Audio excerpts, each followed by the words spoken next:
اعوذ باللہ من الشیطان الرجیم بسم اللہ الرحمن الرحیم رب اشرح لی صدری ویسر لی امری واحلل عقدۃ من لسانی یفقہوا قولی۔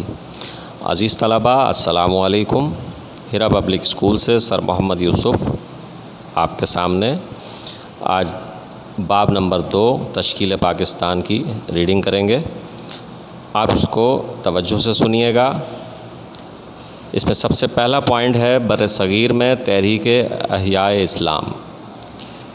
بر صغیر پر مسلمانوں نے 1000 سال سے زیادہ حکمرانی کی، لیکن جب انہوں نے اسلام کے سنہری اصولوں سے انحراف کرنا شروع کیا تو آہستہ آہستہ ان کا زوال شروع ہو گیا۔ یہاں ایک لفظ استعمال ہوا ہے انحراف، اس کے معنی ہے پھر جانا، نافرمانی، بغاوت، سرکشی، مخالف۔ بر صغیر کے مسلمانوں کے حالات خراب تر ہوتے چلے گئے۔ بے شمار دینی علماء اور شخصیات نے بر صغیر میں اسلامی تعلیمات اور اقدار کے احیاء کے لیے اصلاحی طریقوں کا آغاز کیا۔ عزیز طلبہ، اقدار کے معنی ہے اصول، احیاء کے معنی ہے زندہ کرنا، جان ڈالنا۔ بر صغیر کے مسلمانوں میں اسلامی روح بیدار کرنے کے لیے ان کی جد و جہد کو تحریک احیاء اسلام کہتے ہیں۔ تحریک احیاء اسلام کے معنی سمجھتے چلیں، اسلام کو زندہ کرنے کی تحریک۔ عزیز طلبہ، اب ہم چلتے ہیں ان تحریکوں کا ذکر کرتے ہیں ہم آپ کے سامنے کہ جن کے نتیجے میں بر صغیر کے مسلمانوں میں بیداری پیدا ہوئی۔ اس میں سب سے پہلے ہمیں نام ملتا ہے شاہ ولی اللہ، لیکن اس سے پہلے شاہ ولی اللہ کا تھوڑا سا تعارف ہم پڑھیں گے۔ شاہ ولی اللہ کا اصل نام قطب الدین تھا، مگر اپنی روحانی صفات کی وجہ سے ولی اللہ کہلاتے تھے۔ وہ 21 فروری سن 1703 کو دہلی کے قریب ایک گاؤں میں پیدا ہوئے۔ ان کے والد کا نام شاہ عبد الرحیم تھا، جو ایک معروف عالم اور دینی رہنما تھے۔ 15 سال کی عمر میں شاہ ولی اللہ نے دینی تعلیمات کے تمام بڑے شعبوں میں اپنی تعلیم مکمل کر لی تھی۔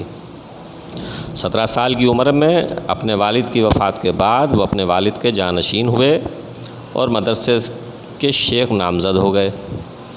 یہ تو ہوا شاہ ولی اللہ کا تعارف۔ آئیے اب ان کی تحریک کا کچھ ذکر کرتے ہیں۔ مارچ سن 1707 میں اورنگزیب عالمگیر کے انتقال کے بعد بر صغیر طوائف الملوکی اور افراتفری کا شکار ہو گیا۔ اس کی نمایاں وجہ مسلمانوں کی اخلاقی مذہبی پستی اور گراوٹ تھی۔ شاہ ولی اللہ نے بہت باریک بینی سے ان عوامل کا تجزیہ کیا جو مسلمانوں کے زوال کا باعث بنے تھے، اور اس نتیجے پر پہنچے کہ غیر مسلموں کے اثرات کی بدولت اسلامی روح، جذبہ اور اقدار تباہ ہو رہی ہیں۔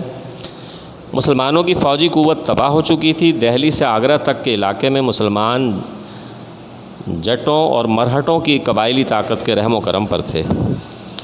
شاہ ولی اللہ نے اندازہ لگا لیا کہ اگر مسلمان اسلامی طرز زندگی کی پیروی نہیں کریں گے تو آہستہ آہستہ اپنے مقام سے گرتے چلے جائیں گے۔ ان حالات میں انہوں نے بر صغیر میں اسلامی تعلیمات اور اقدار کی احیاء کی منصوبہ بندی کی۔ شاہ ولی اللہ نے اس وقت کے مغل شہنشاہ حیدرآباد دکن کے نظام روہیلا، سردار حافظ الملک اور نجیب الدولہ کو خطوط لکھے اور انہیں بر صغیر میں مسلم معاشرے کی زبوں حالی کے بارے میں آگاہ کیا۔ انہوں نے افغانستان کے حکمران احمد شاہ ابدالی کو بھی خط لکھا اور درخواست کی کہ وہ مرہٹوں کے ظلم و ستم سے ہندوستان کے مسلمانوں کو نجات دلائیں۔ اس کے جواب میں احمد شاہ ابدالی نے سن 1761 میں پانی پت کی تیسری جنگ میں مرہٹوں کو عبرتناک شکست دی۔ عزیز طلبہ، پانی پت ایک جگہ کا نام ہے۔ اس شکست کے بعد مرہٹے پھر کبھی نہ سنبھل سکے۔ شاہ ولی اللہ کی انتہائی اہم خدمت یہ ہے کہ آپ نے قرآن مجید کا فارسی ترجمہ کیا۔ اس سے لوگوں کو قرآن مجید کو سمجھنے میں بہت مدد ملی۔ اس کے بعد ان کے صاحبزادوں اور دیگر افراد نے اس کے اردو ترجمے بھی کیے۔ انہوں نے حدیث، فقہ اور تفسیر پر کتابیں لکھیں۔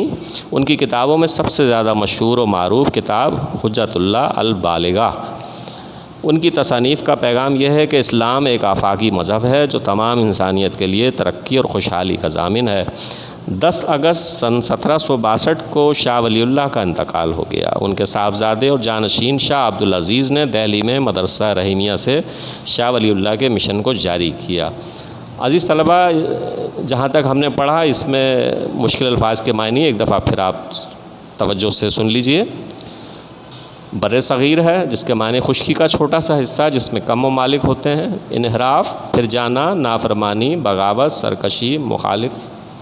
اقدار اصول، احیاء زندہ کرنا، جان ڈالنا۔ اصلاحی تحریک ایسی تحریک جس کا مقصد معاشرتی برائیوں کا خاتمہ کرنا اور لوگوں کو نیکی اور بھلائی کی طرف راغب کرنا۔ طوائف الملوکی بد نظمی، لا قانونیت، گراوٹ، زوال، گھٹانا، مرتبہ کم ہونا۔ ضبو حالی تباہ حالی اور بدحالی۔ باریک بینی بات کی تہ کو سمجھنا، باریک باتیں سمجھنا۔ اور تحریک احیاء اسلام یعنی اسلام کو زندہ کرنے کی تحریک۔ عزیز طلباء، امید ہے آپ نے اس کو اچھی طرح سے سنا ہوگا اور اس کو بار بار پڑھیے تاکہ اچھی طرح مزید سمجھ سکیں۔ ہم نے کوشش کی کہ جو مشکل الفاظ ہیں ان کے معنی آپ تک پہنچا دیں۔